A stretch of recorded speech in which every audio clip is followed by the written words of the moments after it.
This holy martyr of Christ came from Pontus and was a Roman legionary during Maximian's persecution.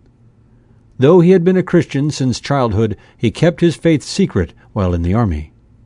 While his cohort was stationed near a town called Eucata, he learned that the people there were being terrorized by a dragon, which lived in the neighboring forest. He set off to face the dragon, praying to God that the outcome of the contest would be a sign to him of whether the time had come to offer himself for martyrdom. He found the fire-spitting monster, and arming himself with the sign of the cross, drove his spear through its head and killed it. His success convinced him that, having vanquished this fleshly dragon, he was ready to vanquish the spiritual dragon, the devil. When the commander of his camp next ordered a sacrifice to the gods, Theodore boldly refused, saying, "I am a Christian." Further, he encouraged the other Christians in his company to do the same. That night he went to a nearby pagan temple of Rhea, mother of the gods, and burned it down.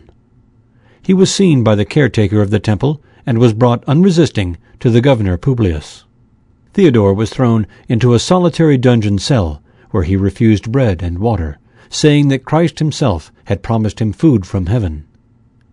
He spent his time there chanting hymns with the angels, so that the guards were convinced that other Christians had somehow joined him in his cell.